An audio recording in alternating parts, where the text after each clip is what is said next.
माज़रत के साथ हमारे मुआशरे में इस वक्त वो मर्द बहुत कम हैं जो कि औरत को उसी लेवल पे रखें जिसमें वो अपनी मदर और सिस्टर को रखते हैं। हमारे मुआशरे में तो ये भी है ना, बच्चा नहीं हो रहा दूसरी शादी कर लें। जुल्म सहने वाला ज़्यादा बड़ा जालिम होता है, तो आपको जुल्म नहीं सहना। यकीन माने अगर लड़कियां पहली दफ़ा मार खाने के बाद रिएक्शन शो करे ना, तो दूसरी बार उन्हीं का बंदा ठीक होकर उनके साथ रहेगा। क्या करें, आगे से मारे? अगर कोई डिप्रेशन का शिकार हो रहा है तो वो घर में अनीम हकीम खतरा है जान बन के उसको ठीक करने की कोशिश ना करें। क्यों ट्रॉमेटाइज्ड है इतनी ये जनरेशन? यूनिवर्सिटीज उनको कहती हैं मेंटेन योर CGPAs, ट्रेंड्स उनको कहते हैं to be in the limelight and to follow the trends. अब they are confused what should they do. ना वो अपने करियर पे फोकस कर पा रहे हैं और ना वो अपने पर्सनल लाइफ गोल्स पे फोकस कर पा रहे हैं। जो बच्चे हैं आजकल हम देख रहे हैं बहुत यंग एज में रिलेशनशिप्स में जाते हैं। क्या इसकी रीजन ये है कि उनका पेरेंट्स के साथ बॉन्ड स्ट्रांग नहीं है या कुछ और रीजन है? बाप अर्निंग कर रहे हैं, मदर्स घर के काम में मसरूफ हैं। वो बच्चा जैसे ही बड़ा होता है, चाहे वो लड़की है चाहे वो लड़का है, उसको फील होता है कि मैं जो तवज्जो नहीं मिल रही जैसी मैं चाहता हूँ। उस तवज्जो की कमी को पूरा करने के लिए इन रिलेशनशिप की तरफ जाता है। डिवोर्स रेट हमारे मुआशरे में बहुत ज्यादा बढ़ता जा रहा है, उसका क्या रीजन लगता है आपको? लड़कियों में एक शऊर आ गया है, हमने मान नहीं खानी और चीटिंग पे कॉम्प्रोमाइज नहीं करना। अस्सलाम वालेकुम, मैं हूं ज़ैनब गोंदल। मैं क्लिनिकल डाइटिशियन, न्यूट्रिशनिस्ट और फूड टेक्नोलॉजिस्ट हूं और एक नए पॉडकास्ट के साथ आपके सामने हाजिर हूं। और आज का जो पॉडकास्ट है ना, वो बड़ा ही इन सेंस सेम और डिफरेंट होने वाला है, क्योंकि इसमें जो टॉपिक्स हम डिस्कस करेंगे ना, वो आपकी डेली लाइफ से रिलेटेड होंगे। आपकी चीज़ों को इतना क्लियर आउट और सॉर्ट आउट कर देंगे कि मुझे लगता है कि अगर आप इस पॉडकास्ट को पूरा सुनते हैं तो आपकी और आपके बच्चों की जो लाइफ है ना, वो आप बहुत आसान कर लेंगे। मैं इस पे बड़ा कॉन्फिडेंट हूँ। So let's talk about it and मिलते हैं उस इंसान से जिसने 10 साल से ज़्यादा हो गए हैं उसको पढ़ाते हुए, यानी बच्चों के साथ इतने सारे बच्चे गुजरे होंगे 10 सालों में, उनसे इंटरेक्शन, उनकी मेंटल हेल्थ, किस किस चीज़ को वो गो थ्रू कर रहे होते हैं। यू नेवर नो कि आपका बच्चा किस चीज़ से गुजर रहा है। आपको वो अक्सर बताते भी नहीं है, लेकिन कई दफ़ा वो अपने फ्रेंड्स में, टीचर्स में जाके उस चीज़ को डिस्कस कर देते हैं। तो आज हम एक टीचर से ही पूछते हैं जो कि साइकोलॉजिस्ट भी हैं और उनको ये पता होता है कि अच्छा यार, ये बच्चा कहाँ से बोल रहा है, क्या बात कर सकता है और क्या नहीं कर सकता। तो मेरे साथ आज मौजूद है इरम मखदूम। अस्सलाम वालेकुम। वालेकुम अस्सलाम। कैसी हैं आप? मैं ठीक हूँ, अल्लाह का शुक्र। आप कैसी हैं? अल्हम्दुलिल्लाह, मैं भी बिल्कुल ठीक ठाक हूँ। और ये साइकोलॉजिस्ट बन के टीचर क्यों बनी है? साइकोलॉजी की टीचर, ये क्या किया आपने? देखें, जहाँ पे साइकोलॉजिस्ट को बच्चा अप्रोच नहीं कर सकता, वहाँ वो टीचर को इजीली अप्रोच कर ट्रू। सकता है। तो this is service for humanity. क्योंकि आपको पता है हम सब स्टूडेंट लाइफ से गुजरे हैं, तो टीचर्स के साथ बच्चों की एक ऐसी एफिलिएशन होती है कि जिसको कहते हैं रूहानी वालिदैन। ट्रू। तो अगर वो अपने वालिदैन से वो बात नहीं कर सकते तो they can come to us. तो I also counsel them and advise them when there is needed. But academic issues के अलावा पर्सनल इश्यूज भी बच्चे मेरे पास काफ़ी लेकर आते हैं। एंड बिलीव मी कि आज की जनरेशन जो है is facing lot more issues than previous generations. तो क्यों ट्रॉमेटाइज्ड है इतनी ये जनरेशन? बेसिकली इस वक्त जो हमारी जनरेशन बहुत ज़्यादा सोशल मीडिया से इन्फ्लुएंस्ड है, बहुत ज़्यादा ट्रेंड्स को फॉलो कर रही है। और हमारे जो स्टूडेंट्स हैं, they are in a rat race, they are in a competition. Universities उनको कहती हैं मेंटेन योर CGPAs, ट्रेंड्स उनको कहते हैं to be in the limelight and to follow the trends. अब they are confused that what should they do, whether focus on their studies or follow trends or stay highlighted among the social media users. So they are confused, and इस पे फिर क्या होता है, they lose their grades, plus they don't get that influence, जो वो चाह रहे हैं उनको वो influence भी नहीं मिलता। So their identity becomes the victim of crisis, and they become have a crisis identity, and they are not able to focus rather on their career. ना वो अपने करियर पे फोकस कर पा रहे हैं और ना वो अपने पर्सनल लाइफ गोल्स पे फोकस कर पा रहे हैं। तो ये इतना मुश्किल हमने क्यों बना दिया? एक बच्चा है हमारा, छोटा सा होता है, हम उसकी हर अच्छी बुरी चीज को जब एक्सेप्ट कर रहे होते हैं, तो ऐसा क्या हो जाता है? जैसे ये स्कूल में जाता है, हम चाहते हैं जी 30 बच्चे हैं तो 30 के 30 फर्स्ट आए।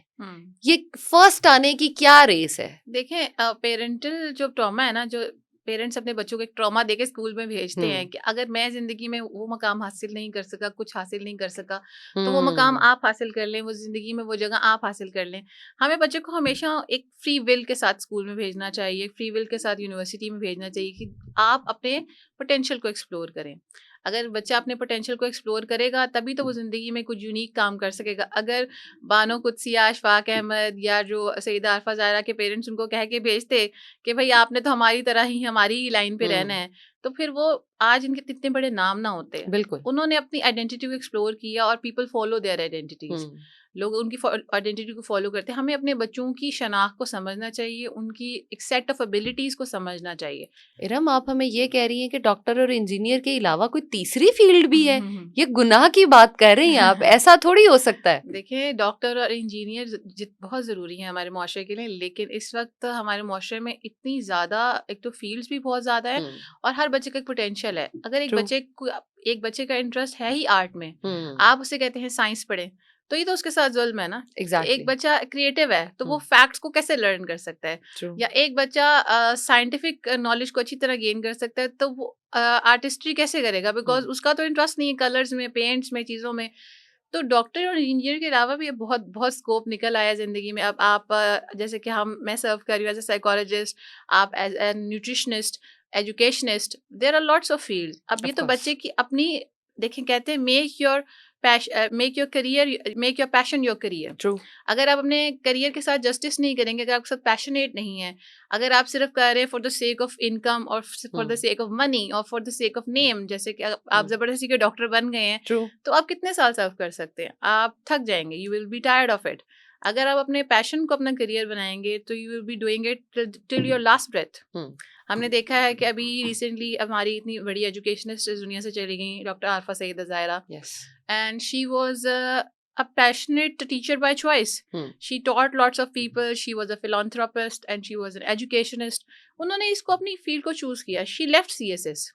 She was a selected CSS candidate and she left CSS. She didn't wanted to do job under protocols. She wanted to teach and educate minds. और टीचर मुझे लगता है एक ऐसा इंसान है जो आपको बना भी सकता है और बिगाड़ भी सकता है। टीचर का इतना इम्पोर्टेंट रोल है, तो आपको क्या लगता है कि एक साइकोलॉजिस्ट के तौर पे अगर आप किसी टीचर को ये वीडियो देख रहा हो तो आप उसे क्या एडवाइस करना चाहोगे कि उसके कौन से पॉइंटर्स है जो मीट करने चाहिए? क्योंकि हम ये देखते हैं ना कि टीचर किसी को ज्यादा फेवर कर रहा होता है, फेवरेटिज्म हर जगह पे हो रहा होता है। देखें, एक टीचर को हमेशा ना ओपनली बच्चे की बात सुननी चाहिए। एक उस्ताद जो है उसको हमेशा अपने कान खुले रखने चाहिए और ज़बान पे थोड़ा काबू रखना चाहिए, क्योंकि बच्चा जब उससे बात करता है तो वो अपनी दिल की बहुत सारी बातें कर जाता है। कुछ फेवरेट टीचर्स होते हैं, कुछ टीचर्स के साथ बच्चों की एसोसिएशन होती है। हम बच्चों के उस्ताद अपना इल्म उनके सामने, उसका इल्म का मुजाहिरा करने के लिए नहीं बनते, वो तो आजकल इंटरनेट और AI के थ्रू भी कर लेंगे। हमें उनका उस्ताद बनना है उनकी ज़िंदगी में बेहतरी लाने के लिए। तो मेरी यही टीचर्स को एडवाइस होगी कि stay compassionate towards your students, stay open hearted towards your. एक लिमिट रहनी चाहिए टीचर और स्टूडेंट के दरमियान, लेकिन इतना स्टूडेंट को अपने टीचर पे बिलीव हो कि वो उससे आके हर बात कर सके, अपना दुख दर्द, अपनी प्रॉब्लम शेयर कर सके और वो उसका सोल्यूशन भी दे। इरम के पास कोई ऐसे टीचर का एक्सपीरियंस है जो उसके साथ बहुत बुरे थे और आज भी याद हो कि यार काश वो ऐसे ना होते? ऐसा मेरे तो इतने बुरे एक्सपीरियंसेस टीचर्स के साथ नहीं है, लेकिन हाँ, बच्चों को स्नप नहीं करना चाहिए क्लासेस में। बच्चों की क्लास में ओवरऑल सबके सामने ह्यूमिलिएशन नहीं करनी चाहिए। ऐसी ह्यूमिलिएशन भी फेस की है मैंने लाइफ में जो कि नहीं होनी चाहिए थी, मुझे पसंद नहीं है। इसीलिए मैं कभी भी किसी की सेल्फ स्टीम को सारी क्लास के सामने, कभी भी स्टूडेंट को ऐसे डिटोरिएटेड, उसकी मेंटल हेल्थ डिटोरिएट हो जाती है ना। आप बच्चे को 4 लोगों के सामने इंसल्ट कर रहे हैं, आप अगर उसके खैर ख्वाह, आप उसको अकेले में बुला के या करीब बुला के समझाएं बात को। जो पेरेंट टीचर्स को बहुत मजा आता है सबके सामने इंसल्ट करने में, या एक बच्चे को वो जाहिर करते हैं कि ये बच्चा तो बड़ा कमजोर है। बिल्कुल, वो कमजोरी उसकी सारी जिंदगी की कमजोरी बन जाती, क्योंकि अच्छा, मैं आपको एक अपना इंसिडेंट यहाँ पे सुनाना चाहूंगी। मेरा अल्हम्दुलिल्लाह बहुत अच्छे टीचर्स के साथ रहा। मेरे इवन अपने प्रिंसिपल्स जो थे, मेरा ख्याल है आज भी जब वो देखते होंगे मुझे तो वो प्राउड फील करते होंगे। बहुत सारे टीचर्स मुझे अभी भी मैसेज करते हैं, मिलते हैं, बहुत अच्छे से मिलते हैं। लेकिन मुझे आज भी अपनी एक टीचर याद है जो मुझे मेरे प्यारे होने पे टॉन्ट किया करती थी। अब देखो, किसी को हम अक्सर ये कहते हैं ना, हम अक्सर ये बात करते हैं कि अच्छा किसी को काला मत कहो, किसी को पतला मत कहो, किसी को मोटा मत कहो। आपने कभी किसी की ऐसी ह्यूमिलेशन सुनी है जिसको प्यारे होने पे ह्यूमिलेट किया गया और उसे आज भी याद हुआ? I was in my matric जब वो थी, और कुछ साल पहले उन्होंने खैर मुझसे मिलके अपोलोजाइज किया।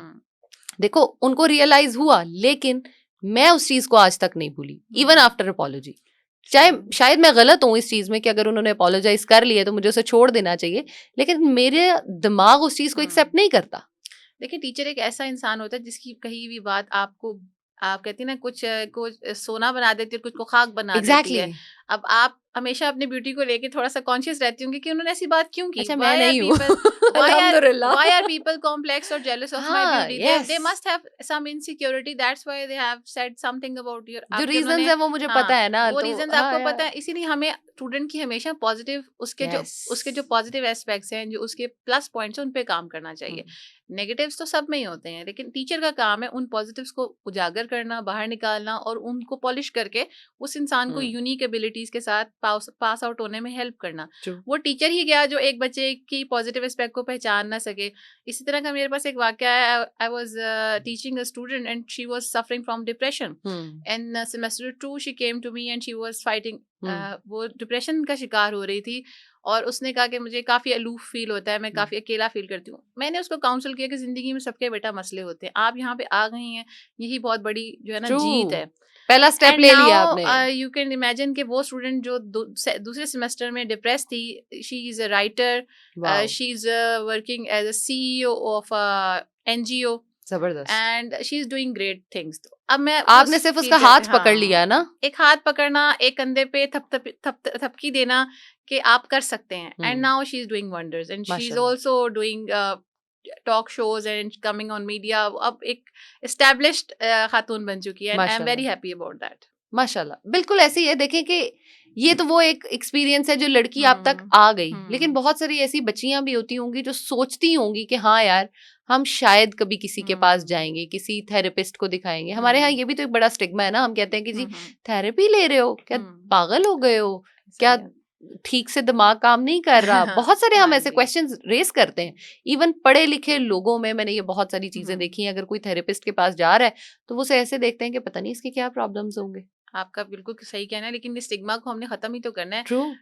इस कन्वर्सेशन का यही मकसद है कि जिन लोगों तक ये बात पहुंचे तो वो ये समझ पाएं कि there is no stigma in getting health related और mental health related help. Yes. हमें जिस तरह हमें बुखार होता है, हम डॉक्टर के पास जाते हैं ना, तो समझ ले दिमाग का बुखार है। जो आपको बिल्कुल। परेशानी होती है, आप एंग्जाइटी फील करते हैं, डिप्रेस फील करते हैं, ये दिमाग की तकलीफ है। तो आपको दिमाग के डॉक्टर के पास, साइकेट्रिस्ट के पास, साइकोलॉजिस्ट के पास, क्लिनिकल साइकोलॉजिस्ट के पास जाना चाहिए। किसी के पास नहीं जा सकते तो आप एटलीस्ट शुरुआत करें किसी ऐसे बंदे से जिस पे आप ट्रस्ट कर सकते हैं, ताकि वो गाइड तो करे कम अज कम। तो इस स्टिग्मा को हमने खत्म करना है। जितना जरूरी आपको अपनी जिस्मानी सेहत का ख्याल रखना है, उतना ही जरूरी है आपको अपनी जहनी सेहत का ख्याल रखना भी है। कि जहन आपका बेहतर काम करेगा तो जिस्म भी बेहतर काम अच्छा, करेगा। मसला ये है कि हमारे पास ना एक्सेस में सिर्फ एआई आ जाता है जिसपे हम ट्रस्ट कर लेते हैं। और बहुत मैंने देखे हैं केसेस कि आप उन पे जो है ना वो रिलाय करके उनसे बात भी कर रहे होते हो। पिछले दिनों आपने भी शायद सुना होगा, न्यूज में एक बच्चे का केस चल रहा था कि उसने सुसाइडल थॉट शेयर किया तो उसने सुसाइड कर भी ली। अब एआई इज समथिंग, अच्छा फिर मैंने खुद भी उसको जो है ना वो करके देखा, ट्राई एंड टेस्ट, के ये क्या रिस्पॉन्स करता है। आप अगर जाके उसको बताते हो ना कि फॉर एग्जाम्पल हम किसी कपल की एग्जाम्पल ले लेते हैं, कपल में से कोई एक फीमेल उसको लिखती है ना कि मैं बहुत बर्दाश्त कर रही हूँ, मैं ऐसे कर रही हूँ, मैं सोच रही हूँ मैं छोड़ दूँ, that AI will make you leave that person. वो छुड़वा के रहेगा आपको। लेकिन अगर आप वहीं पे ही सेम पर्सन उसको कह देते हैं कि जी मैं ये सोच रहा हूँ, मैं बहुत सफर तो कर रही हूँ, लेकिन तुम मुझे एडवाइस करो कि मैं उसके साथ रहना चाहती हूँ, वो AI आपको उस तरफ एडवाइस करना शुरू कर देगा, क्योंकि वो इंसान तो है नहीं जो आपकी फीलिंग्स को, आपके इमोशंस को लेगा। तो ऐसे को बच्चे आते हैं जो आके बता रहे होते हैं कि जी हमने इस तरह से AI को यूज किया है। यार सिर्फ एक सेकेंड, एक्चुअल साइकोलॉजिस्ट हैं तो उनके पास जाओ, एआई पे मत रिलाई करो, वो तुम्हारे कोई कुछ नहीं कर सकते। देखें, एआई जो है वो आपको सिर्फ वही बातें बता सकता है जो उसमें उसको फीड की गई हैं। यस, एआई के पास ना इमोशंस हैं, ट्रू। ना उसके पास उस तरह के लॉजिक्स हैं जैसे कि इंसानों के पास है। एआई मदद आपको दी गई है सिर्फ आपकी बुकिश नॉलेज, एकेडमिक नॉलेज, जितनी चीज़ें कोटेड हैं रिसर्चेज में, जितना तजर्बा उसको गूगल से मिलता है या डिफरेंट वेबसाइट से मिलता है, वो आपके साथ शेयर कर देता है। लेकिन एक इंसान जो कि 30 साल का है, 35 साल का है, 40 साल का, उसने तो अपने घर में बेशुमार लोगों से तजुर्बा हासिल किया है, चाहे अपनी माँ से, बाप से, बहन भाइयों से, दोस्तों से। उसका तजुर्बा और एआई का तजुर्बा कभी भी सेम नहीं नहीं हो हो सकता। सकता। इसलिए जो बच्चे इससे गाइडेंस ले रहे हैं उनको मैं यही गाइड करूँगी, go to humans, specially go to psychologist, therapist and counsellors. क्योंकि वो आपकी तमाम तर कॉन्टेक्स्ट को समझेंगे। उसने तो सिर्फ आपके मसले का हल देना है, उसने आपकी हिस्ट्री नहीं पूछनी, उसने आपका यस। कॉन्टेक्स्ट नहीं पूछना। एक जो क्वालिफाइड साइकोलॉजिस्ट हमेशा आपकी हिस्ट्री पूछता है, कॉन्टेक्स्ट पूछता है, और उन कॉन्टेक्स्ट और हिस्ट्री के फैक्टर्स को देखते हुए आपको कोई सोल्यूशन बताता है।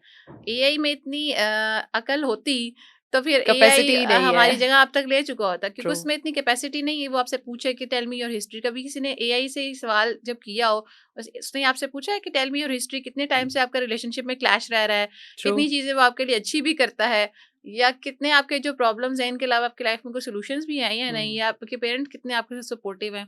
हमारे एसेट्स पे जो बात है वो इंसान ही कर सकते हैं, ऐसे ही है। एआई नहीं कर सकता। अच्छा, मुझे एक बात बताएं, जो बच्चे हैं आजकल हम देख रहे हैं बहुत यंग एज में हम्म, रिलेशनशिप्स में जाते हैं, हम्म, चाहे वो बॉयफ्रेंड गर्लफ्रेंड हो, कुछ भी हो, वो इसमें जा रहे हैं। क्या इसकी रीजन ये है कि उनका पेरेंट्स के साथ बॉन्ड स्ट्रांग नहीं है, या कुछ और रीजंस है?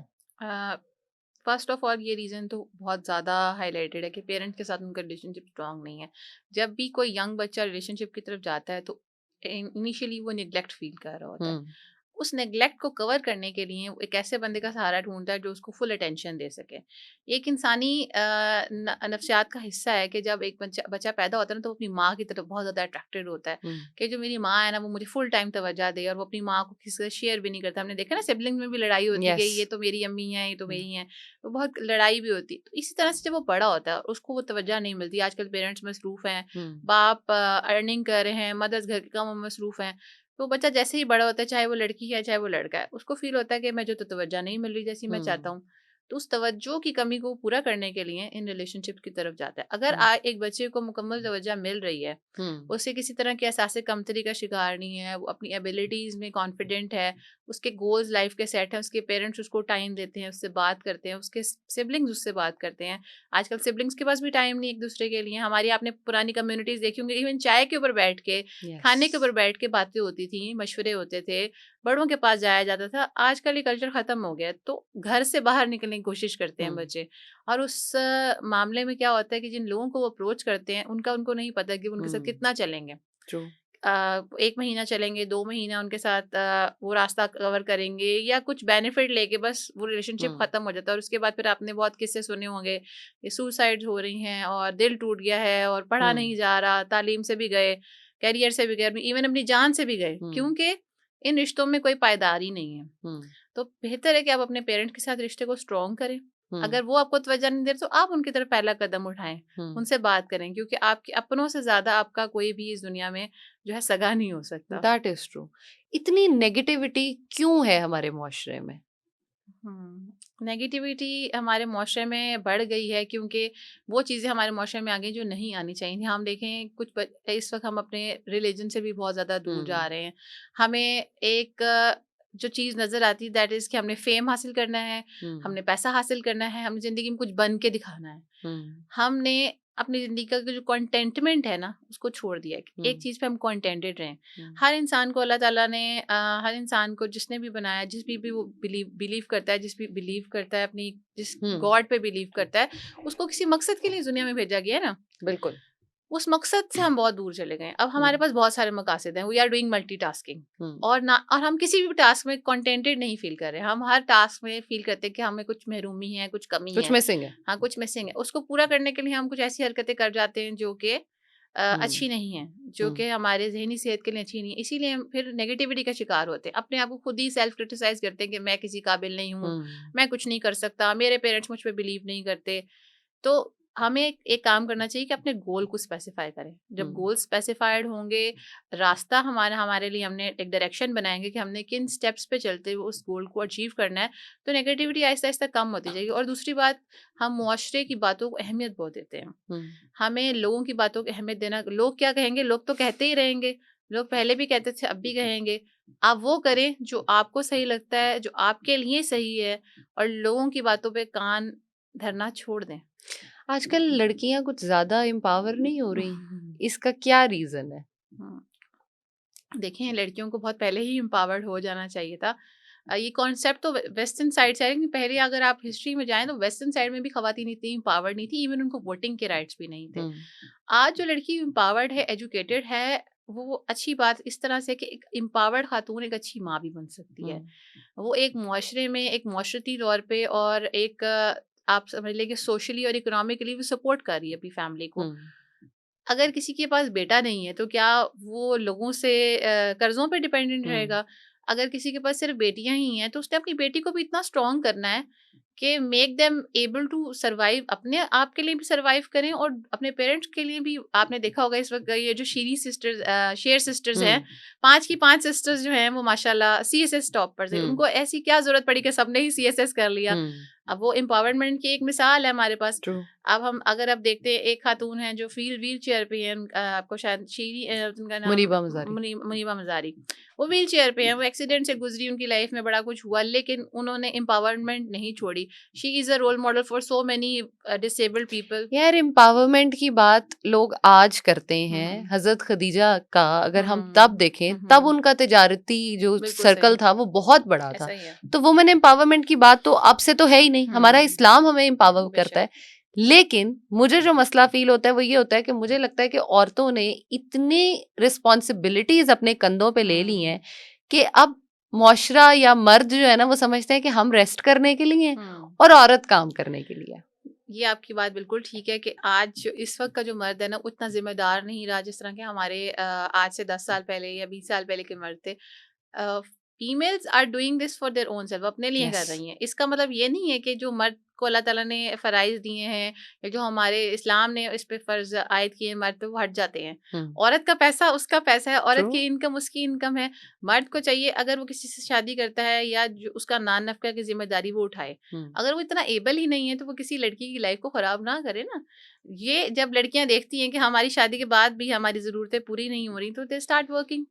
वो एम्पावर्ड हो जाती हैं, फिर क्लैशेस आते हैं कि why you are doing this, ये तो कमिटेड हम ही नहीं था। स्टार्ट करने से पहले पॉडकास्ट एक हुँ, डिस्कशन कर रहे थे, मैं उसको भी यहाँ पे वो करना चाहूंगी हुँ, कोट, कि लड़कियां जो हैं वो सब कुछ हासिल करने के बावजूद अपना जो स्पाउस है हुँ। उससे बातें ही सुन रही हैं या डिग्रेड ही हो रही हैं। ऐसा क्यों है?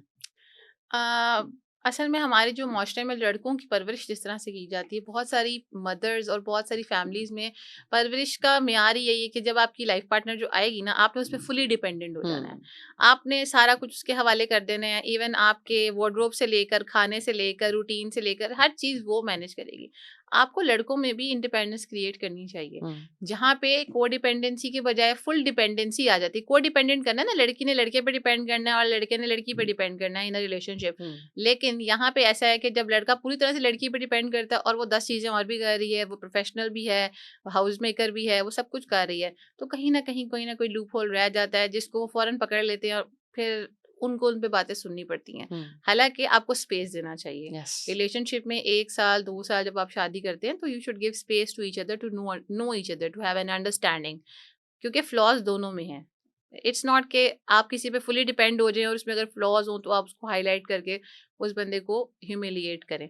यही बात है कि हमारा माइंडसेट ही इस तरह से है लड़कों का कि depend on women like they are educated robots और वो सब कुछ कर सकती हैं विद परफेक्शन। ऐसा कुछ भी नहीं है। Everybody is in the learning phase. Specially एक नई लड़की एक नए घर में जाती है, she is in the learning phase, तो वो लर्न करती है एंड बाद में वही 10 साल बाद वही खातून सारी फैमिली की जान होती है। ऐसे ही। उसको अगर टाइम मिले तो। ट्रू। डिवोर्स रेट हमारे मुआशरे में हुँ, बहुत ज्यादा बढ़ता जा रहा है। हुँ। उसका क्या रीजन लगता है आपको? देखिए, डिवोर्स रेट इस वक़्त जो है ना हमारे अंदर, जहाँ लड़कियों में एक शऊर आ गया है कि हमने मार नहीं खानी, हमने किसी के हाथों ह्यूमिलिएट नहीं होना, मैनिपुलेट नहीं होना और चीटिंग पे कॉम्प्रोमाइज़ नहीं करना। आज से अगर आप 10 साल पहले देख लें तो इस तरह के मामला पहले तो इतने थे नहीं, क्योंकि सोशल मीडिया ने चीटिंग को बहुत आसान कर दिया है। और जिस तरह से आसान कर दिया उस तरह से खातून की एक्सेस भी हो जाती है उतनी ईज़िली कि मेरा हस्बैंड मेरे साथ चीट कर रहा है, या उनको पता लग जाता है कि they are living in a extra marital affair. तो ये चीज़ें अब बर्दाश्त नहीं कर रही ख़वातीन। वो कह रही हैं कि अगर हम अर्न कर रहे हैं, हम एजुकेटेड हैं, हम काबिल हैं, तो हम क्यों, एक तो फिजिकल और डोमेस्टिक वायलेंस क्यों हैं, इमोशनल अब्यूज़ क्यों हैं। अभी आपने देखा होगा कि एक ऑर्डर आया है आयशा नीलम जो हैं उनकी तरफ से, कि आप डोमेस्टिक वायलेंस को सिर्फ मार तक महदूद ना करें। अगर आपके साथ कोई ज़हनी जो है, ज़हनी दबाव में आपको रख रहा है, ज़हनी तौर पे आपको अज़ियत दे रहा है, तो वो भी एक रीज़न है कि आप इस पे भी खुला ले सकते हैं। अगर आपके पास वेरिएबल प्रूफ्स हैं कि उस बंदे ने आपको ज़हनी तौर पे अज़ियत दी है और ये तो रोज़मर्रा की ज़िंदगी का हिस्सा बन गया है। तो it's better to live in a separate home, जिसमें आप सेफ फील करें, बजाय कि ऐसी ज़िंदगी में जहाँ रोज़ सुबह उठते ही आपको हर काम के बावजूद भी ह्यूमिलिएट किया जा रहा है, फिज़िकली, फाइनेंशियली अब्यूज़ किया तो जा आप रहा है। क्या कह रही हैं कि डिवोर्स का रीज़न जो है वो औरतें हैं? नहीं, ऐसा तो नहीं है। उनके साथ जो होने वाले मज़ालिम हैं, जो मज़ालिम को हक़ समझ के, लड़के तो मज़लूम है हाँ, ना बेचारे। वो मज़लूम इस तरह से कि उनकी तरबियत में खोट है। हुँ, हमारी जो मदर्स हैं, जब उनके बेटे बड़े हो रहे होते हैं ना, तो उनको वो उस तरह से रेज़ नहीं कर रही। माज़रत के साथ, हमारे मुआशरे में इस वक़्त वो मर्द बहुत कम हैं, जो कि औरत को उसी लेवल पे रखें जिसमें वो अपनी मदर और सिस्टर को रखते हैं। हुँ, वो आने वाली खातून को एक माहिर शेफ़, माहिर मैनेजर, हर हुँ, हर काम में माहिर समझते हैं, लेकिन वो भी अभी लर्निंग फ़ेज़ में होती है, उसको उतना मौका नहीं देते। हुँ, उनकी मज़लूमियत सिर्फ़ ये है कि उनका कॉन्सेप्चुअल जो बिलीव है खातून के बारे में, वो ख़राब है। हुँ, उसको उनको ठीक करना चाहिए, उनको स्पेस देना चाहिए और खातून के साथ प्यार से पेश आना चाहिए। कहा गया ना कि ये तो टेढ़ी पसली से बनाएगी, आपको जितना सीधा करने की कोशिश करेंगे तो टूट जाएगी। ट्रू। तो आप ना दीन पे अमल कर रहे हैं, ना साइकोलॉजी पे अमल कर रहे हैं, आप उसको स्पेस ही नहीं दे रहे। औरतें इमोशनल बीइंग्स हैं, दे आर इमोशनल। हुँ, वो इमोशनैलिटी से बात को समझती हैं। आप उनको हर बात रैशनैलिटी से समझाएँगे, हर बात पे फैक्ट्स और फिगर्स उनके सामने ले आएँगे, तो वो नहीं आइडेंटिफ़ाई कर आपको क्या पाएँगी। लगता है मामाज़ बॉय होना हुँ, हुँ। रीज़न है इस चीज़ का? जी, बिल्कुल, मामाज़ बॉय होना ही इसकी रीज़न है। बिकॉज़ वो मामा अपनी ज़िम्मेदारियाँ जो हैं वो बहू पे डाल देती हैं, और बहू अभी इतनी स्किल्ड और क्वालिफ़ाइड नहीं होती। मामा का तो 20-30 साल का तजुर्बा होता है, लेकिन बहू का तो सिर्फ़ अभी 2-3 दिन का तजुर्बा होता है, 1 महीने का तजुर्बा होता है। तो वो उसकी मामा बनने के लिए तो वहाँ नहीं आई ना, उसको ट्रू। भी उतनी ही उसकी ज़रूरत है हस्बैंड की, जितनी कि हस्बैंड को वाइफ़ की ज़रूरत है। हुँ, उसकी भी नीड्स, उसको भी उस घर में एडजस्ट करवाने में उस हस्बैंड का रोल आता है। हुँ, तो औरत की नीड्स को शादी के बाद अक्सर बिल्कुल निग्लेक्ट कर दिया जाता है। हुँ, उसे कहा जाता है कि सर्वाइव ऑन योर ओन। लेकिन लड़के की नीड्स अगर एक भी कोई सैटिस्फाई नहीं हो रही, चाहे वो फिजिकल नीड्स हैं, सोशल नीड्स हैं, साइकोलॉजिकल नीड्स हैं, तो वो कहते हैं मेरी बीवी अच्छी नहीं है। तो यार हुँ। साइकोलॉजी क्या कहती है? इसका क्या सॉल्यूशन क्या है? हमारी सोसाइटी एक बहुत डार्क हुँ, फ़ेज़ में है। हुँ। कैसे निकले हम इससे? इसका सॉल्यूशन ये है कि हमें एक तो प्री मैरिटल काउंसलिंग को लाज़मी कर देना चाहिए, और प्री मैरिटल काउंसलिंग नहीं, तो एटलीस्ट आप अपने बड़ों से बात ज़रूर करें। उन बड़ों से जिनकी आप देखते हैं कि मुआशरे में बड़ी शादियाँ कामयाब शादियाँ जा रही हैं। अभी मैंने पिछले दिनों ही इंटरनेट पे एक वाक़या अमेरिका में एक कपल था, जिन्होंने I think 78 years marital bond में गुज़ारे वॉव! हैं। तो 78 इयर्स आप मैरिटल बॉन्ड में गुज़ार रहे हैं, तो इट मीन्स उनका कितनी बर्दाश्त होगी, कितनी फॉरगिवनेस होगी, कितनी टॉलरेंस होगी। हमें कुछ 3-4 चीज़ों पे काम शुरू में कर लेना चाहिए। जब रिश्ता बना रहे हैं तो आपके अंदर टॉलरेंस होनी चाहिए। टॉलरेंस यानी कि बर्दाश्त, उसके हुँ, अलावा फॉरगिवनेस यानी कि माफ़ी देना, और उसके अलावा आपस में जो समझ है, तीसरी हुँ, बात की अंडरस्टैंडिंग। बैठ के बात करें। हुँ, 4 लोगों के सामने खड़े होके अपने इश्यू को हाइलाइट ना करें, क्योंकि उनको नहीं पता आप दोनों किस मरहले से गुज़र रहे हैं। ट्रू। टॉलरेंट रहें, फॉरगिव करें और अंडरस्टैंड करें। तो फिर देखेंगे आपकी शादियाँ ज़रूर कामयाब होंगी, क्योंकि देखिए कुछ चीज़ों पे औरतें टॉलरेट नहीं कर रही, कुछ पे मर्द टॉलरेट नहीं कर रहे, कुछ चीज़ें औरतें फॉरगिव नहीं करती, कुछ मर्द फॉरगिव नहीं कर रहे, और अंडरस्टैंडिंग तो है ही नहीं ना। हुँ, जो भी मसला है जाके लड़की ने अपनी अम्मी को बता देना है, लड़के ने अपनी अम्मी को बता देना है, फिर क्या होना है, फिर झगड़ा होना है। हुँ, और जब आपस में बातचीत नहीं होगी, कम्युनिकेशन गैप होगा, तो रिश्ते खराब होंगे। हुँ। ये बड़ा एक अच्छा आपने सॉल्यूशन दिया, हुँ, अगर हम इस हुँ। पे अमल कर सकें तो जी। बड़ा अच्छा हो जाएगा। अच्छा, मैंने आजकल ज़्यादा जो रुझान देखा है वो ये देखा है कि जो सिंगल लोग हैं ना, हुँ, वो हुँ। बेचारे सिंगल हैं, और जो मैरिड है ना, उनके और भी अफेयर्स हैं। हुँ, ऐसा क्यों है? ये साइकोलॉजी क्यों उन लोगों की बदलती जा रही है इस बारे में? हुँ। देखिए, एक बंदा जो सिंगल है ना, उसको तो पता है कि मैं अपनी लाइफ़ फ्रीडम के साथ इंडिपेंडेंटली गुज़ार रहा हूँ। हुँ, उसको पता है मेरे पे ज़िम्मेदारियाँ नहीं हैं। ट्रू। लेकिन एक बंदा जो मैरिटल रिलेशनशिप में चला जाता है, और ख़ास तौर पे माज़रत के साथ आदमियों के हवाले से ये बात करूँगी, कि उनको लगता है कि अगर हमारी बीवी हमारा इतना ख़्याल रख सकती है ना, तो एक और औरत भी अगर हम उसके साथ रिलेशनशिप हुँ, में चले जाएँ, मेबी वो भी हमारा इतना ही ख़्याल रखे, हमें उतनी ही तवज्जो मिले और उससे ज़्यादा बेशक हो सकता है। उनको मतलब एक 4 शादियों का कॉन्सेप्ट उनके दिमाग में है, लेकिन वो उस हदीस का सेकंड पार्ट भूल जाते हैं कि अगर आप इंसाफ़ कर सकें ट्रू। तो। शुरुआत तो वो शादी या रिलेशनशिप की नीयत से करते हैं, लेकिन वो फिर ख़त्म हो जाती है बात, तो हमारे माशरे में ये बदउनवानी फैलती जा रही है बहुत ज़्यादा। और मर्दों को लगता है कि they can get affection and attention from another woman also, like if they are getting that much from their wife to.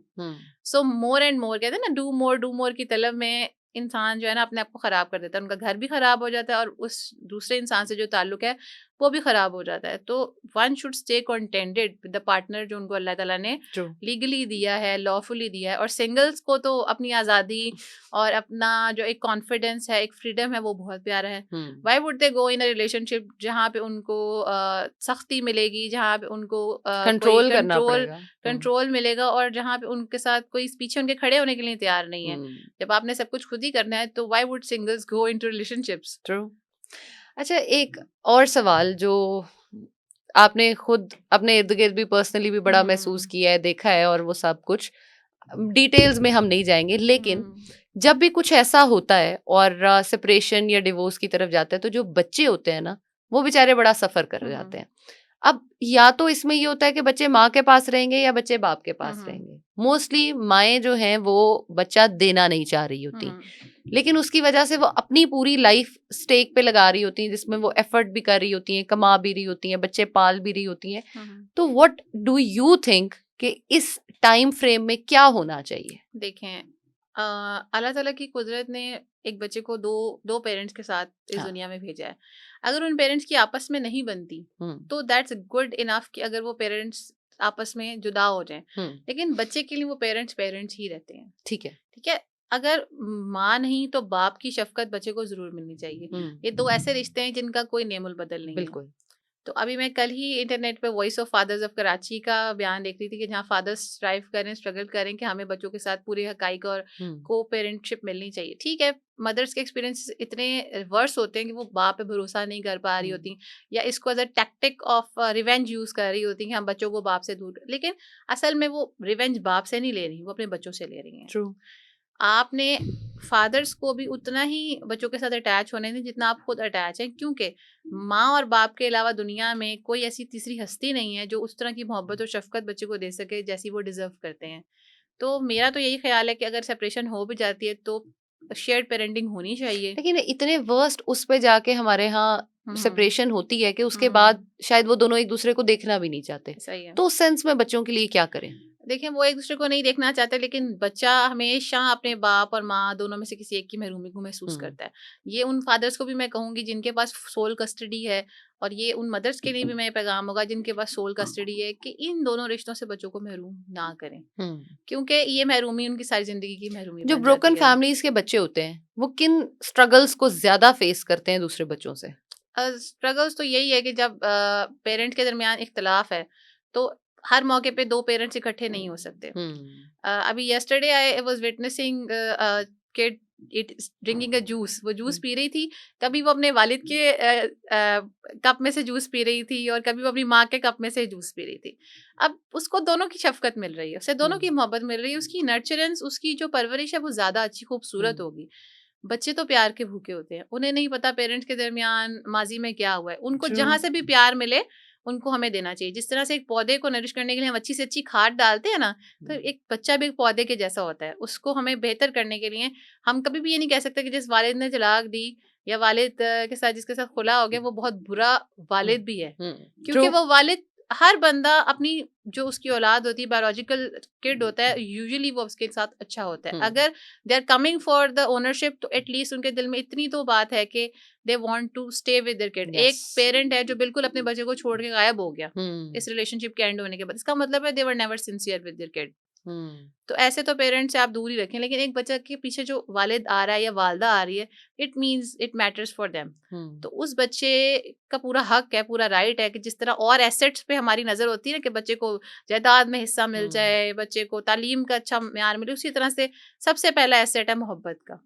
सही है। तो उसको अपने वालिद की भी मोहब्बत पे पूरा हकदार है वो उसका, और अपनी वालदा की भी मोहब्बत का पूरा हकदार है वो बच्चा। यार जब कुछ ऐसा हो जाता है तो उसके बाद हमें लगता है कि this is the dead and, हमारी लाइफ अब खत्म हो गई है। तो उस टाइम पे अपने आप को वापस ड्रैग आउट करने के लिए, उस सिचुएशन से निकलने के लिए इंसान को क्या मेजर्स लेने चाहिए? देखिए, डेड एंड कोई भी नहीं होता जिंदगी में। There is no end to this life जब तक कि अल्लाह ताला हमारी लाइफ को ख़त्म नहीं करते। जब तक हमारी ज़िंदगी है उसका कोई ना कोई मकसद है। ट्रू। हमारी ज़िंदगी में अगर शादी आती है तो उसका भी एक मकसद है। हमारी ज़िंदगी में अगर कोई प्रोफ़ेशनल एक्सीलेंस आ रही है तो उसका भी एक मकसद है। हम किसी भी फ़ील्ड में होते हैं तो हमारी लाइफ़ के कोई मकासद होते हैं। अगर कोई ऐसी आप फेलियर से गुज़रते हैं, उस फेलियर पे आपने गुज़रने के बाद आपने रास्ता अपना दोबारा से रीडायरेक्ट करना है अपने आप को। कहते हैं ना कभी-कभी जो रिजेक्शन है वो रीडायरेक्शन होती है। उस रीडायरेक्शन को तलाश करना है और अपने स्किल्स को और अपनी काबिलियत और सलाहियत पे काम करते हुए आपने अपने आप को उस रास्ते पे लेके जाना है जो आपको ज़हनी सुकून देता है, क्या बेहतरी हर देता है। बंदा इतना कैपेबल होता है कि वो उसको ढूँढ सके? हर बंदा इतना ही कैपेबल होता है लेकिन बात ये कि हम उस पे फ़ोकस नहीं करते। हम सिर्फ़ ओके। एक चीज़ के पीछे लगे रहते हैं कि अब मेरी अगर डिवोर्स हो गई एक इंसान की तो वो कहेगा मैं मुझे डिवोर्स क्यों हुई? हुँ, अब आपने वो फैसला ले लिया है तो you should just close that chapter. हुँ, अगर आपको एक जॉब से निकाल दिया गया है, वो जॉब खत्म होगी तो जस्ट क्लोज दैट चैप्टर। हुँ, दुनिया में और इंसान भी हैं नई जिंदगी शुरू करने के लिए, दुनिया में और जॉब्स भी हैं, हुँ, दुनिया में और चीजें भी हैं। There are always second option, there always two options, more than one option in your life. और उन ऑप्शंस को फाइंड करने पे उन पे आपको काम करना चाहिए। हमेशा अपनी लाइफ को एक कहते हैं ना बंद गली में जाके नहीं छोड़ देना चाहिए कि अब कुछ नहीं है। हुँ, हमेशा अल्लाह ताला की कोई ना कोई मसलियत होती है। अगर इस चीज़ पे इंसान बिलीव रख लेना कि there is a redirection in every rejection, तो कोई भी इंसान, ये मेरा भी पैगाम होगा या आपके प्लेटफॉर्म से कि अपनी उस रीडायरेक्शन को समझें। ट्रू। हर बंदे के अंदर इतना पोटेंशियल होता है कि वो दोबारा से अपनी ज़िंदगी को नए सिरे से शुरू कर सकता है, चाहे प्रोफेशन हो, चाहे पर्सनल लाइफ हो। मैं आपके साथ ना एक छोटी-सी एग्ज़ाम्पल शेयर करूँगी। मेरे पास एक पेशेंट थी कुछ 2-3 माह पहले। उसने कहा कि मुझे ऐसे लगता है कि मैं एक ऐसे बंद कमरे में हूँ, जहाँ पे बहुत अंधेरा है, जिसका ना कोई दरवाज़ा है, ना कोई खिड़की है। और अब मैं यहाँ से बाहर कैसे निकलूँ? लेकिन जब मैं लोगों से मिलती हूँ, तो उनको मैं यही फ़ील कराती हूँ कि मैं बिल्कुल ठीक हूँ।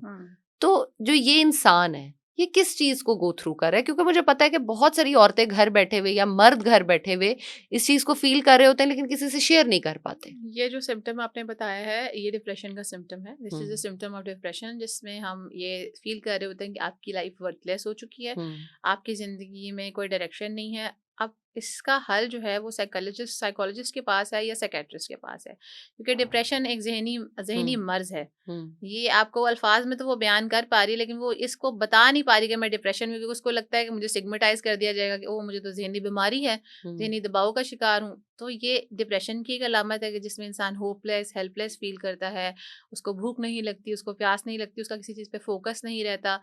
तो डिप्रेशन एक ऐसी बीमारी है जो आपको अगर ट्रीट ना की जाए तो मौत की तरफ लेके जाती है। हुँ, क्योंकि बेमकसद ज़िंदगी, मुश्किल में ज़िंदगी, जो आपने बताया कि बंद कमरे में जीता हुआ इंसान कितनी देर जी लेगा? ट्रू।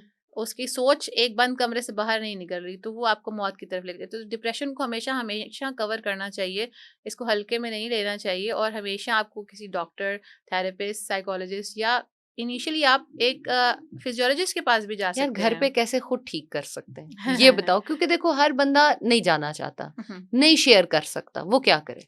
जो घर पे है वो ठीक ये मसला होगा नहीं, अच्छा। क्योंकि आपकी जो है ना साइकोलॉजी में आपके ब्रेन केमिकल्स हैं वो डिस्टर्ब हो चुके होते हैं। हुँ, हुँ, वो उस लेवल पे चले गए होते हैं कि आप बगैर मेडिकेशन के या बगैर थेरेपी के या बगैर बात के इसको ठीक करने की कोशिश करेंगे भी हुँ, तो ये वापस आएगा, हुँ, ये रिवर्स होगा और आप बार बार उसी मसले का शिकार होंगे। तो बेहतर ये है कि जिस तरह बुखार को आप खुद पैनाडोल खा के ठीक कर लेते हैं ना, तो ये बुखार नहीं है, ये आपकी दिमाग की केमिस्ट्री डिस्टर्ब हाँ, हो चुकी है। हुँ, आपके दिमाग का वो जो एक वर्ड कहते हैं chemical disturbance, yes, this is a chemical disturbance. जिस तरह आप न्यूट्रिशनिस्ट हैं तो हार्मोनल डिस्टर्बेंस के लिए यस, जब तक आप मेडिसिन नहीं देंगी, वो जितनी मर्जी फूड सप्लीमेंट्स हुँ, खा लें, जितनी मर्जी एक्सरसाइज कर लें, वो हार्मोन ठीक नहीं होगा जब तक कि उसके लिए कोई सप्लीमेंट नहीं दिया जाएगा या कोई मेडिसिन नहीं दी जाएगी। तो इसी तरह से this is a hormonal and neurotransmitter functioning है। तो अगर कोई डिप्रेशन का शिकार हो रहा है तो वो घर में नीम हकीम खतरा है जान बन के उसको ठीक करने की कोशिश ना करें। ऑल्दो रिलीजन में बहुत ज़्यादा पीस है, स्पिरिचुअलिटी में बहुत पीस मिलता है इंसान को, लेकिन that is also not a 100% solution. That is one hmm, part of the solution. Exercise भी इसका एक सोल्यूशन है। बहुत रिसर्चेज़ आई हैं जी के डिप्रेशन में एक्सरसाइज बड़ी बेहतर है और हुँ, फ़ायदा यस, होता है। लेकिन जो केमिकल इम्बैलेंस है उसको 100% मेडिकेशन की ज़रूरत है। हुँ, और कुछ लोगों की डिप्रेशन इस सिवियर लेवल पे होती है कि दवाई के बगैर दे कांट कम हुँ। Back to their normal life. अच्छा हम देखते हैं कि स्टूडेंट लाइफ में बुली बहुत कॉमन है, हुँ, हुँ, करना हुँ, एक-दूसरे हुँ, को। हुँ। तो उससे बच्चे गुजरते हुए आपने देखे हैं और किस किस तरह की बुली होती है, पहले तो उसकी एग्जाम्पल दे दें, फिर उसकी कोई ट्रीटमेंट बताए कि बच्चा उसे खुद कैसे हल करे। देखिए, बुली तो एक ऐसा मसला है कि जो छोटे बच्चे से लेके बड़ा बच्चा, यूनिवर्सिटी गोइंग बच्चे, मैं यूनिवर्सिटी गोइंग बच्चों के साथ डील करती हूँ तो वो भी फेस करते हैं। इसकी एक बहुत बड़ी वजह ये होती है कि आपकी जो सेल्फ स्टीम है, यानी कि आपकी जो शख्सियत के बारे में आपका जो कॉन्सेप्ट है कि मैं कौन हूँ, मेरी क्या शनाख्त है, मेरे अंदर क्या प्लस पॉइंट्स है, उसके बारे में बच्चे का सेट ऑफ जो बिलीव सेट है वो वीक है। आजकल आपने इंटरनेट पे बहुत सारी वीडियोस देखी होंगी जब मदर्स ट्रेन कर रही हैं अपने बच्चों को, जब उन्होंने स्कूल जाना है तो उन्होंने कैसे नेगेटिव बातों के जवाब देने हैं। यस, ये आज की जनरेशन में मदर्स ट्रेन कर रही हैं बच्चों को। आज से पहले की जनरेशन में मदर्स ने कभी ट्रेन नहीं किया। ट्रू। बच्चे मसला लेकर अपनी अम्मी के पास आते थे, मुझे उसने बुली कर दिया, मुझे मोटा कह दिया, मुझे काला कह दिया, मेरे बाल खींच दिए, इस तरह कर दिया। आज की मदर्स ट्रेन कर रही हैं अपने बच्चों को कि how you have to respond back to negative comments. If someone says कि आपका वेट ज्यादा है तो आप कमेंट कर सकते हैं कि I am happy with that. Yes, अगर आपको कोई कहता है आपका तो कॉम्प्लेक्शन ऐसा नहीं है तो you should say I am happy with that because God created me that way. True. आजकल अल्लाह ताला, आप मदर्स जो हैं वो बच्चों को ट्रेन कर रही हैं। हमें अपने यंगस्टर्स को भी ट्रेन करना चाहिए कि आपकी अपनी जो शख्सियत है उसके बारे में आपका कॉन्सेप्ट इतना स्ट्रांग होना चाहिए कि कोई बाहर से आके उसको हर्ट ना कर सके। ट्रू। लोग आपकी कमजोरियों पे ही आपको बुली करते हैं ना।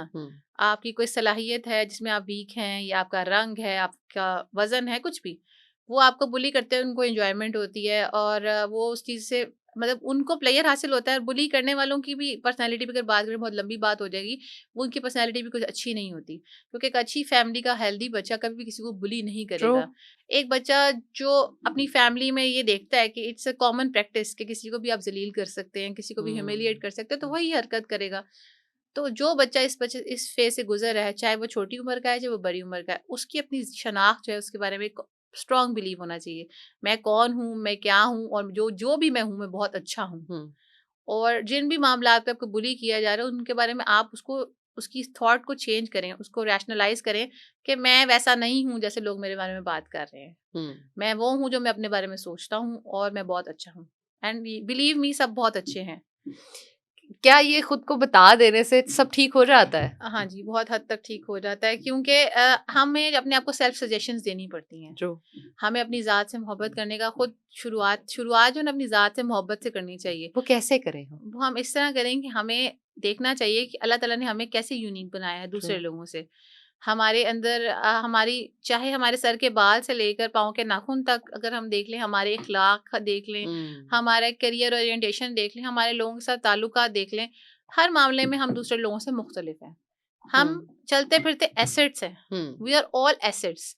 We are assets. हम ऐसे रिसोर्सेज हैं कि जो दूसरे बंदे हमारी जगह नहीं ले सकते। अल्लाह ताला ने अगर फिंगरप्रिंट्स मुख्तलिफ बनाए हैं ना लोगों के, तो अल्लाह ताला ने आपकी पर्सनैलिटी के हिस्से भी मुख्तलिफ बनाए हैं। अगर जो मैं कर सकती हूँ ज़िंदगी में लोगों की, वो आप नहीं कर सकती, और जो ज़िंदगी में आप लोगों की कर सकती हूँ वो मैं नहीं कर सकती। अगर मैं आपको देख के जेलस होंगी और फटीग का शिकार होंगी, या आप मुझे देख के होंगी, तो हम एक दूसरे के साथ क्या कर रहे हैं, जुल्म कर रहे हैं।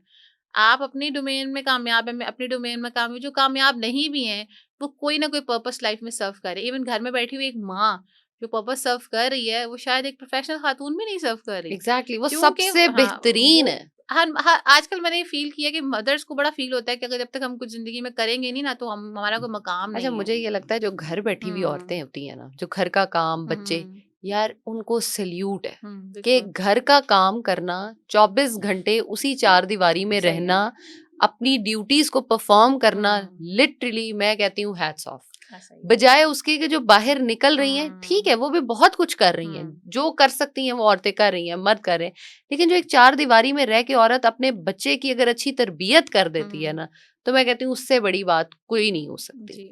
और एक अच्छा मर्द या एक अच्छी औरत जो आपने बनाई है, वो मुआशरे को या ठीक कर सकती है या बर्बाद कर सकती है। बिल्कुल सही आपने कहा। मैं इस पॉइंट ऑफ व्यू से बिल्कुल 100% एग्री करती हूँ कि हमारे पास ज़िंदगी में जो एसेट्स हैं जिन पे हमें काम करना है, जो हमारी ज़िंदगी की जो बेसिक एसेट्स हैं जिन पे हमने काम करना है, वो हमारी औलाद है। ट्रू।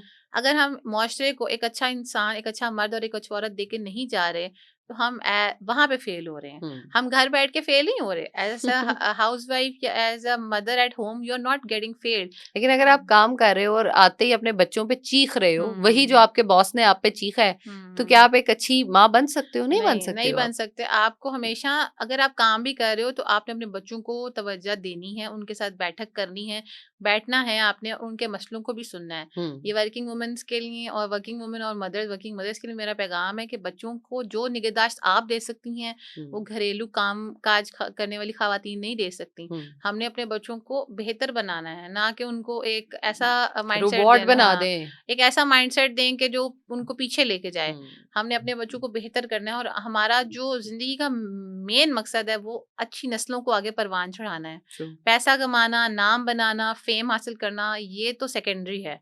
जो पहला मकसद है वो अच्छी नस्लों का परवान चढ़ाना, अच्छे इंसानों को इस मुआशरे में इंस्टिल करना, ट्रू। जो कि हमारे जाने के बाद भी हमारे लिए सदका जारिया और हमारे हम्म। लिए एक रिसोर्स का काम कर सके। अच्छा, आप यूनिवर्सिटी में होती हैं, तो हुँ। क्या ऐसी एकेडमिक स्ट्रगल्स आप बच्चों की देखती हैं कि आपको लगता है कि यार मुझे इनके पेरेंट्स को बुला के ना उनको जरा हुँ। गाइड करना चाहिए कि भाई बच्चों के साथ ये मत करो? देखें, अभी मैंने रिसेंटली एक वाक़या सुना कि एक बच्चे को यूके जाने की रिजेक्शन हुई, हम्म। And due to that child suffered from attempt of suicide and oh, he committed suicide. अब अस्तगफिरुल्लाह। इतना ज़्यादा पेरेंट्स का अगर रवैया सख्त है एक बच्चे के साथ, कि वो अपनी लाइफ को ख़त्म करना बेहतर समझता है, और वो घर जाके अपने पेरेंट्स से मसला हल करना बेहतर नहीं समझ रहा। पेरेंट्स को हमेशा बच्चों को अनकंडीशनल लव देना चाहिए। अनकंडीशनल लव से मुराद मेरी ये है कि उनका प्यार किसी भी अगर मगर और किसी भी शर्त से पाक होना चाहिए। हम्म, बच्चा किसी रिश्ते में नाकाम हो रहा है तो वो अपने पेरेंट्स के पास वापस आ सके।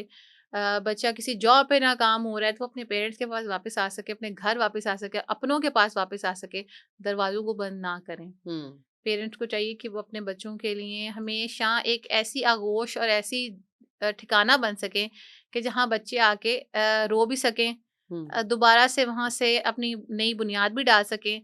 ये पेरेंट्स का काम है कि वो अपने आप को ये पेरेंट्स के लिए मेरा मैसेज है कि वो अपने बच्चों के लिए एक ओपन आर्म्स के साथ हमेशा अवेलेबल रहें। हम्म। नाकामी कामयाबी ज़िंदगी का हिस्सा है। अगर बच्चा नाकाम है तब भी उसके सर पे हाथ रखें, कामयाब है तब भी उसके सर पे हाथ रखें, क्योंकि आप नहीं रखेंगे तो मुआशरा तो कभी भी नहीं रखेगा। ट्रू। और अगर जैसे दोस्तियों के मसाइल आते हैं कि जी मेरी वो हुँ। दोस्त मेरे से नाराज हो गई है या नहीं आ रही, हुँ, इस वजह से हुँ, भी कई बच्चे बहुत पीछे रह जाते हैं, हुँ। तो इसका क्या सोल्यूशन है?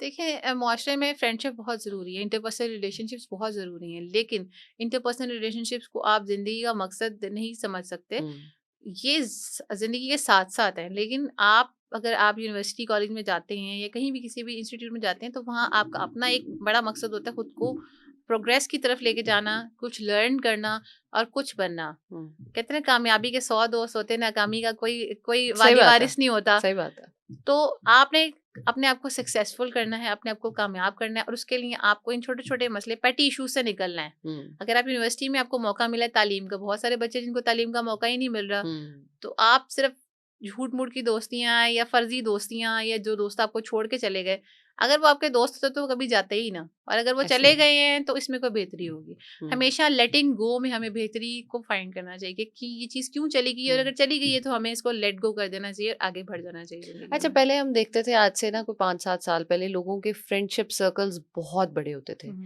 लेकिन मैंने पिछले 1.5-2 माह में बहुत सारे लोगों से इंटरेक्शन में हुँ, ये क्वेश्चन पूछा, क्योंकि मुझे एक ने हिट किया। हुँ, उसने कहा कि जी मेरे तो फ्रेंड्स अब है ही नहीं, मेरा हुँ, फ्रेंड सर्कल बहुत छोटा है। मैंने फिर ये बाकी सबसे भी पूछना शुरू किया, तो एवरीबॉडी वाज लाइक नहीं यार फ्रेंड्स नहीं है, नहीं यार फ्रेंड्स नहीं है। हुँ। इसका क्या रीजन है? इसका एक बहुत बड़ा रीज़न ये है कि एक तो ज़िंदगियाँ बहुत मसरूफ़ हो गई हैं। हम्म, लोग एक-दूसरे से बात करना भी चाहें, मिलना चाहें, लेकिन वक़्त जो है ना वो मिल नहीं पा रहा। हम्म। हम लोग एक स्ट्रगल में लगे हुए हैं कि हमने एक-दूसरे से आगे बढ़ना है। ऊपर से जेलसी और हिर्स बहुत ज़्यादा है। हाय। जब जेलसी और हिर्स बहुत ज़्यादा होते थे तो दोस्त फिर रहते नहीं है। One and the hmm. Other way आपको पता लग जाता है कि ये बंदा मेरा दोस्त नुमा दुश्मन है। होता है दो मुँहा साँप है ये, हाँ, ट्रू। ये बंदा मेरा दुश्मन है, ये मेरा दोस्त नहीं है। आहिस्ता-आहिस्ता वो दोस्तियाँ कम होती जाती हैं। पहले ज़मानों में पहले टाइम्स में एक दोस्त आपके बुरे वक़्त में भी साथ होता था और अच्छे वक़्त में भी साथ होता था। वो उस वक़्त आपका दोस्त नहीं बनता था जब आप कामयाब होते थे। वो हम्म, उस वक़्त आपका दोस्त बनता था जब आपको दुनिया में कोई भी नहीं जानता था, और उस वक़्त तक आपका दोस्त रहता था जब तक कि आप दुनिया में सब आपको जान जाते थे। ट्रू। आज दोस्ती उन लोगों से की जाती है जो कामयाब है। जब दोस्ती की शुरुआत, एक रिश्ते की जो शुरुआत ही उस बेस पे हो रही है कि मुझे कामयाब लग लोगों रहा है के साथ। आजकल दोस्ती ना फॉलोवर्स के नंबर पे हाँ, होती है कि ऐसा अच्छा ही है। यार इसके इतने फॉलोवर्स हैं, इससे दोस्ती कर लेते बिल्कुल हैं। ऐसा ही है। तो ये एक वैसे भी एक फेक रियलिटी है। फॉलोअर्स किस वजह से हैं, किस मकसद से हैं, आपको नहीं पता। ट्रू। यू नेवर नो वो किस चीज़ पे उसको फॉलो कर रहे हैं, उसके उसके एथिक्स पे फॉलो कर रहे हैं, उसके लुक्स पे फॉलो कर रहे हैं, उसके प्रोफेशनल एक्सीलेंस पे फॉलो कर रहे हैं। एक इंसान का जो हकीकी दोस्त है ना, वो इतना बड़ा उसका कंफर्ट जोन होता है कि वो उसको डिप्रेशन से, एंग्जाइटी से वाकई ही बाहर निकाल सकता है, क्योंकि वो उसका कॉन्फिडेंट होता है, वो हर बात कर सकता है। लेकिन आजकल आप सही कह रही हैं कि लोगों ने अपने आप को महदूद कर लिया है, बहुत लिमिटेड सर्कल है, और अब बच्चे, फ्रेंड्स, लोगों के फ्रेंड्स बहुत कम हो गए हैं। नार्सिसिस्ट क्या होता है?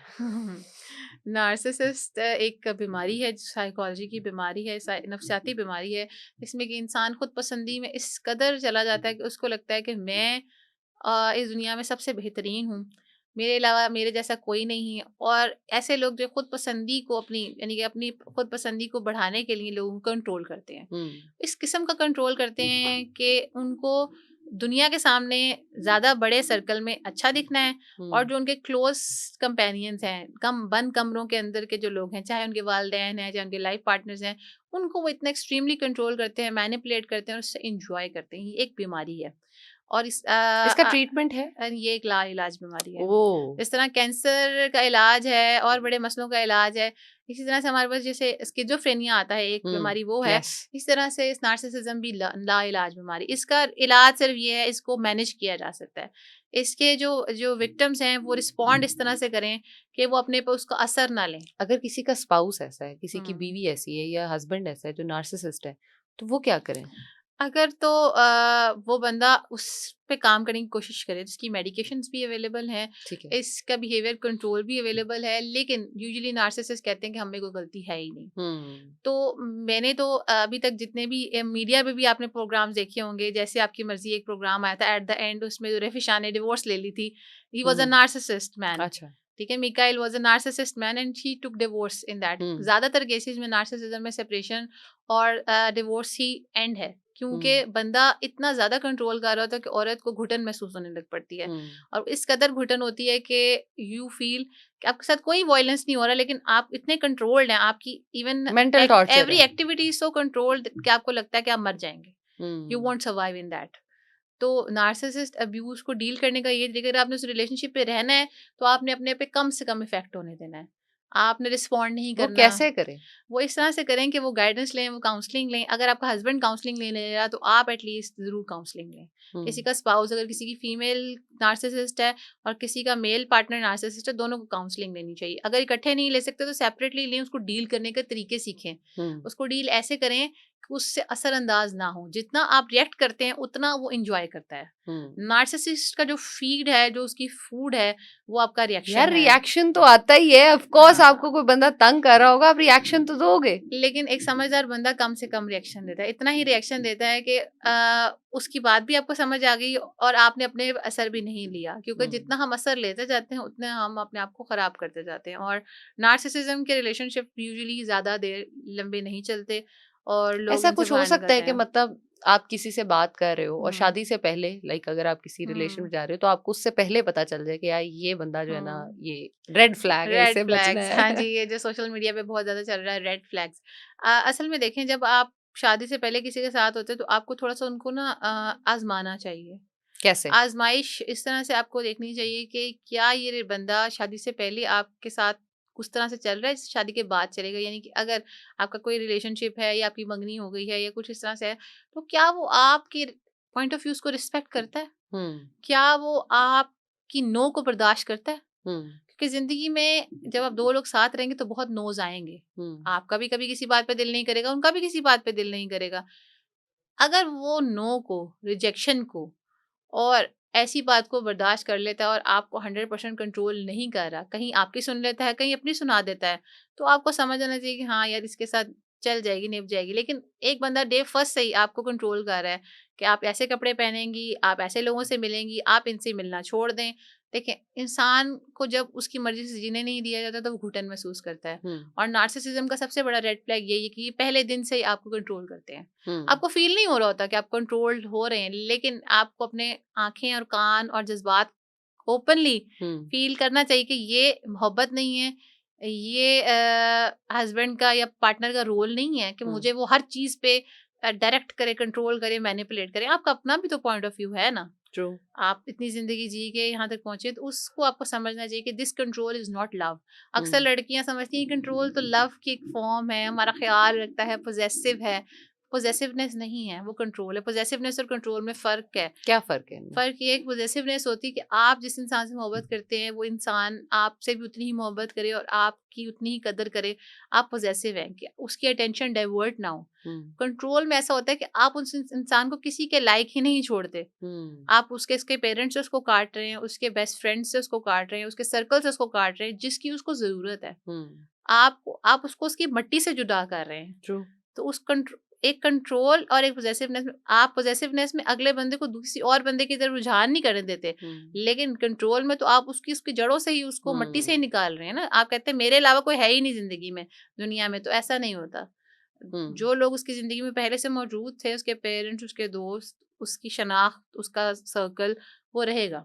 लेकिन जैसे हम ये देखते हैं कि मर्द और औरत का मेकअप ही अल्लाह ताला ने बड़े डिफरेंट तरह से किया है। औरत जो है वो अटेंशन ज्यादा चाहती है, मर्द जो है वो फराज ज्यादा चाहता है। तो इसको बैलेंस कैसे कर सकते हैं? देखें, इसको बैलेंस किया जा सकता है तरबियत के थ्रू। जो तरबियत है ना, उसमें औरत जो है इतनी ज़्यादा इमोशनली डिपेंडेंट ना हो मर्दों पे। एक तो पहली बात है। ठीक है, पार्टनर आपका वो, आप 2 दिन पहले आप उसको जानते नहीं हैं और तीसरे दिन स्टेटस लग रहा होता है वर्ल्ड्स बेस्ट हस्बैंड। तो ये तो आपको टाइम देना चाहिए ना। आप उसको तीसरे दिन ही सर पे बिठा लेंगे, वर्ल्ड्स बेस्ट हस्बैंड का टैग दे देंगे, तो वो तो फिर आपको बन के दिखाएगा वर्ल्ड्स बेस्ट हस्बैंड। और जो हस्बैंड्स हैं उनकी जो एक्सपेक्टेशंस हैं, उनको अपनी एक्सपेक्टेशंस थोड़ी सी कम करनी चाहिए। आपकी बीवियां ट्रेंड मैनेजर्स, ट्रेंड इक्विप्ड खवातीन नहीं है। वो पहली बार ये सब कुछ कर रही हैं। वो एक गैर बंदे के साथ जो आज उनका महरम बन गया, उसके पहली बार रह रही हैं। उनको बहुत चैलेंजेस का सामना है, एक नए घर में, एक नए एनवायरनमेंट में। अब उनको स्पेस नहीं दे रहे। स्पेस दें और फिर देखें कि वो ग्रो करते हैं कि नहीं करते। अब थोड़ा अपने अंदर माफ़ी की सलाहियत को बढ़ाएं। दोनों पार्टनर्स को चाहिए कि थोड़ा सा माफ़ी की सलाहियत को बढ़ाएं। मैंने ऐसे रिलेशनशिप्स देखे हैं कि जहाँ पे गलतियाँ हुई हैं, लेकिन लोगों ने काम किया है और मिल के काम किए, तो आज they are living happy lives. They are together even after mistakes. पहली गलती पे आप रिश्ते को ओवर कर देंगे तो खत्म। लेकिन कुछ चीजें अनबेरेबल हैं, जैसे कि लॉयल्टी पे कॉम्प्रोमाइज नहीं होना चाहिए। चाहे मेल पार्टनर की तरफ से हो, चाहे फीमेल पार्टनर की तरफ से हो। डोमेस्टिक वायलेंस पे कोई कॉम्प्रोमाइज नहीं होना चाहिए। इतनी आपके अंदर सेंस होनी चाहिए कि once a abuser is always a abuser. आप उसे क्यों मौका दे रहे हैं कि आप अगली बार भी मार खाएं? इवन वो मार खाते खाते आप मर जाएंगे। अभी ये सानिया ज़ारा का जो केस था, जिनको उनके हस्बैंड ने मार दिया बच्चों के समेत, तो क्यों उन्होंने पहली बात पे ही रिस्पॉन्ड नहीं। अब उनके फादर सबको कहते फिरते हैं कि गर्ल्स शुड रिस्पॉन्ड। लड़कियों को पहले दिन ही ले आए जिस दिन उनको मार पड़े। पेरेंट्स क्या कह रहे होते, कोई बात नहीं। ज्यादातर मदर्स कह रही होती कि कोई बात नहीं बेटा, हमने भी ये सब बर्दाश्त किया है। ऐसी चीज में बर्दाश्त नहीं है, क्योंकि मार एक दफा शुरू हो गई तो ये कभी खत्म नहीं होती। तो अब्यूज पे, लॉयलिटी पे कॉम्प्रोमाइज ना करें। बाकी चीजों पे बेशक कॉम्प्रोमाइज करें। पैसा नहीं है, कोई बात नहीं, आ जाएगा। बच्चे नहीं है, कोई बात नहीं, अल्लाह ताला दे देगा। बहुत सारी चीजों पे कॉम्प्रोमाइज करना है। हमारे माशरे में तो ये भी है ना, बच्चा नहीं हो रहा दूसरी शादी कर लें। तो बहुत सारी चीजों पे आपको अल्लाह की मसलहत पे यकीन रखना चाहिए, वेट करना चाहिए। लेकिन जो इंसान अपने हाथ में चीजें हैं, जैसे कि लॉयलिटी है, अब्यूज है, ये अल्लाह ताला की तरफ से नहीं है। अल्लाह ताला ने कहा भी नहीं है कि एक जो बंदा आपके साथ वफादार नहीं है उसके साथ आप रहें। एक बंदा जो आपको मार रहा है, कहते हैं जुल्म सहने वाला ज्यादा बड़ा जालिम होता है। तो आपको जुल्म नहीं सहना। You have to take action against. और यकीन माने, अगर लड़कियां पहली दफा मार खाने के बाद रिएक्शन शो करे ना, तो दूसरी बार उन्हीं का बंदा ठीक होकर उनके साथ रहेगा। क्या करें, आगे से मारे नहीं, मारे नहीं, लेकिन स्टेप लें। क्या स्टेप्स ये लें कि अपने घर वालों को बताएं, उनके घर वालों को बताएं, और उस चीज को बियर ना करें। ये जो बियर करना है ना, ये मामले को खराब करता है। आपने स्टेप लेना है और आपने उससे कम्युनिकेट करना है कि I won't tolerate this for the next time, ताकि उसको भी हो जाए कि I will lose that relationship. मैं इस रिलेशनशिप को खो दूंगा। ट्रू। अगर उन्हें लगता है ना कि ये बंदा ये तो कहीं नहीं जाएगा, क्योंकि बीवियां कह रही होती जो मर्जी कर लो, हम तो कहीं नहीं जाएंगे, हम तो आपके कदमों के, वो आजकल जो बड़ा हुआ के सर कदमाची रखांगी, हाँ, ये क्यों कदमा में रखेंगी आप, कदमों में उसके सर रखेंगी आप? आपको अल्लाह ताला ने अपने लिए सजदे के लिए हुक्म दिया है, ऐसे कदमों में झुक झुक के जलील होने के लिए तो नहीं अल्लाह ताला ने आपको दुनिया में भेजा ना। आपने सिर्फ अल्लाह के सामने सजदा करना है, और इंसान बिल्कुल, को अपनी शनाख्त, अपनी हैसियत को हमेशा ऊपर रखना चाहिए। आप भी उतनी ही इक्वल रिस्पेक्टफुल पार्टनर है जितना आपका हस्बैंड है। बिल्कुल। तो मैं तो इस तरह के गानों के भी बड़े सख्त खिलाफ हूँ, जहाँ पे औरतें कहती हैं कि हम अपना सब कुछ खो देंगे, सब कुछ खत्म कर देंगे एक बंदे की खातिर। वही बात है ना, जो आप सुनते हो, सोचते हो, वही आप करना शुरू कर ऐसा ही देते है। हो। So that is true. Thank you so much for coming. मुझे इतना मज़ा आ रहा है कि मेरा बिल्कुल भी जो है ना वो पॉडकास्ट ख़त्म करने का दिल नहीं कर रहा। लेकिन हम जो है वो यू नो कितनी को हम बात कर सकते हैं। हमने बहुत कोशिश की कि हम लोग जो है वो बहुत सारी जो सोशल नॉर्म्स हैं उन पे बात कर सकें। जिन लोगों को लड़कियाँ, लड़के सफ़र कर रहे हैं, हम उनके बारे में बात कर सकें। हम यकीन करें सिर्फ़ बात कर सकते हैं, आप तक सॉल्यूशंस पहुँचा सकते हैं। कदम उठाना, ना उठाना, सही गलत को गलत या सही कहना या ना कहना, ये आपका अपना फैसला है। सफ़र करेंगी तो सिर्फ आप करेंगे, और यकीन करें सिवाय इंसान की ज़ात के कोई इंसान ना तो सफ़र करता है और ना ही कोई हासिल करता है। अब आपकी मर्ज़ी है कि आपने उसको किस तरह से लेके चलना है, क्या करना है, क्या नहीं करना। मुझे तो अच्छा लगा है, बहुत मज़ा आया है मुझे पॉडकास्ट में, और आई होप आप लोगों ने भी बहुत कुछ सीखा होगा। आप लोगों के कोई भी क्वेश्चंस हैं तो आप कमेंट सेक्शन में जो है वो हमसे पूछ सकते हैं। आप जो है वो डायरेक्ट इरम को राब्ता कर सकते हैं, बात कर सकते हैं, उनके मिल्स के जो है उनसे काउंसलिंग करवा सकते हैं। और आई होप हम नेक्स्ट में मिलेंगे पॉडकास्ट में तो कुछ और भी बहुत सीखेंगे। Thank you so much.